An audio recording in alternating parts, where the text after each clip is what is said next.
Woman Thou Art Loosed by T.D. Jakes. This is such a strong, powerful book. I remember when I bought this book a few years back, I didn't understand the seed that I was actually planting into my life, right? But when I look back on it now, I'm like, wow. This book talks about some women in the Bible, but there's one woman particularly that have always stood out to me in the Bible that he shares in this book that I would love to share in this video. This is a woman with the issue of blood. She had the issue of blood for 12 good years. But there is something about this woman. I love and I admire the strength in this woman. This woman, despite the fact that she was rejected by society, despite the fact that she had an ailment that would cause her to carry shame and embarrassment, what did she do? Regardless of how she felt, regardless of what would have come with it, this woman still found a way to go and touch the hem of Jesus's garment.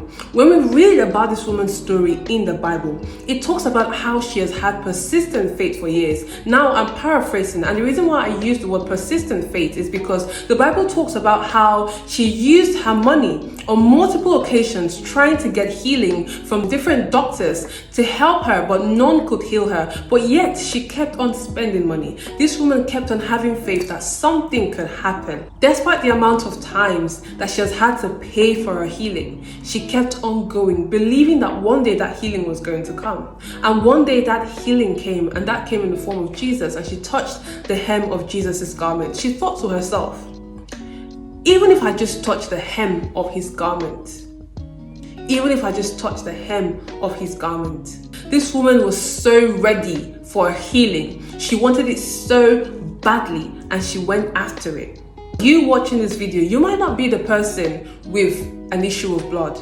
You might just be someone who have a long-standing issue for years. You might be dealing with insecurities. You may have experienced rejection, abandonment. You may have experienced different things in life that has caused you to go down into your shell, and you're like, you don't want to try again, and you feel like giving up. I'm here to tell you not to give up.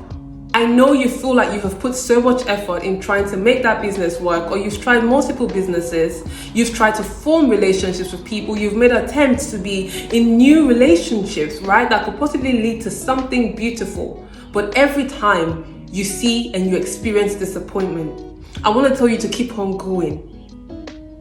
Keep on knocking on that door. That door might feel like it's not opening for you. Keep on knocking. Keep going. If you have to crawl, if you have to walk past the naysayers to do what you need to do, don't care about what anyone else is saying, what anyone else is doing. They might say, you smell, you're not up to it. They might be like, you might not look like it to them. And that's fine. Don't think about what anyone else is thinking about you in that moment. Think about your healing. People with their noses in the air, they also have their own issues that you do not even know about. Because yours is more open to see and they're hiding theirs better, does not mean that they're better than you. You don't know what they might be doing inside to try to get their own healing.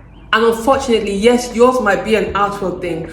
Be desperate for that healing. Be desperate for that thing that you want. Don't stop. Don't stop. Keep the faith. Even if you get rejected 100 times, even if that door gets slammed at your face 1,000 times, keep going, keep knocking. In fact, push that door down, because it will surely open up to you. You will get your healing. You will get that successful business if you keep going. If you don't keep trying, how else would you give it a chance to work? How else would you give life an opportunity to give you back if you give up? You cannot give up now. You've gone too far to give up now. So this video is to encourage you. Whatever it is that you've experienced, it could be rejection, abandonment, pain from the world. Life has shown you shege. I understand. Don't stop. Keep going. Because one day, surely it will open up to you. It might take 10 years, but you keep going. You keep pushing. This woman did not care about the opinion of men. She did not care about the opinion of men. How many of us sometimes allow the opinion of men to hold us back? We feel like, oh, everyone's going to see me. They're going to laugh at me being a beginner. And so, there's this quote that I've come across, and it says that those at the top are not looking at you or looking down on you for trying. It's those who are doing nothing that are looking down on you for trying. Because people who are on the top are busy winning, are busy trying to do things to improve, to push past what they've already done. So they don't even have time to be looking at you saying, who are you to be trying? No, because they've gone through that journey, they've gone through that process, so they understand. So are you now telling me that you're now limiting yourself because of people who are not even trying? The book talks about not caring about people's opinion. Rather, what you should be caring about is, what do you think about yourself and what does God think about you? Because the best validation to have is God's validation and no one else. What do you think about yourself? This is where self-concept is really important. You only will act in line to what you believe about yourself. So you're going to have to do what it takes to get what you want. Do not be ashamed of your scars. Do not be ashamed of your pain. I used to be that woman that would be ashamed of my scars and my pain, but not anymore. Not anymore. Because when you're too conscious of your scars and your pain or the past pain, they hold you back from reaching your potential. And remember that you have a great gift in you that God wants you to cultivate. So you better start acting on it. You better start believing it. Believe that you're getting that healing, that deliverance. Believe it. And go after it with all of you.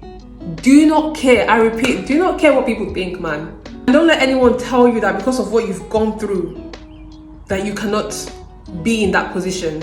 Or because you've gone through this, because you're a single mother, because you're a single father, because of this, because of that, that means that you're not qualified. No, men do not qualify you. God is the one who qualifies you. God qualifies you. If God has to send you back to university so you can be qualified for that position, He will send you back to university. If God needs to send you to a certain place to learn skills, then He will send you back. God is the one who qualifies you, not men. So don't let anyone disqualify you from the position that God has called you to, all because of what the society will consider. Oh, but she's not good enough for the role. How dare she? Like, who is she? What can she do? Don't let anyone. What can he do? But he went to prison. How can someone who was a prisoner become a CEO? How can someone who was a prisoner become a speaker? How can someone who was a prisoner become an entrepreneur? Yes, the person can. Yes, he went to prison, and so why do we tend to hold on to the old image of people of the past? Give people the chance to grow. Yes, I know you've gone to prison, you're out of prison now. You can still do better in life. You can still do it. You can still start that business opportunity. You can still start getting involved in your community. You can start doing things differently. Okay? Don't let anyone disqualify you because of your past mistakes or what people may have perceived you to be in the past. Don't. Step out in boldness, in courage. Go after that deliverance. Yes, let them see you go after it. Let them wonder why, what are they even trying to get? What are you trying to do? That's fine. That's not your business. What people think is not your business. What should be your business is how you're going to get that deliverance. What should be your business is how to become a better person. What should be your business is going after that dreams and that goal that you have. That should be your business, not what anyone else think. What should be your business should be that drawing on your vision board. How can I achieve it? How can you achieve it? There's so much work to be done when you think about it. So if there's so much work to be done, what time do you have spending thinking about what anyone else thinks about you? Remember, everyone started somewhere, and never be ashamed for being a beginner. It's okay. Start somewhere. Take that step. Take that leap of faith. So woman that would lose, you can get healed. You can get that dream. You can walk whole. And this is not just for women, this is for men as well. Men, you can be whole. Men, you don't have to be toxic. You don't have to be who society has said you should. Men, you can be comprehensive. You can be whole and godly. Men, you can be healthy as well. You can have a healthy view on life. Men, you can also do better.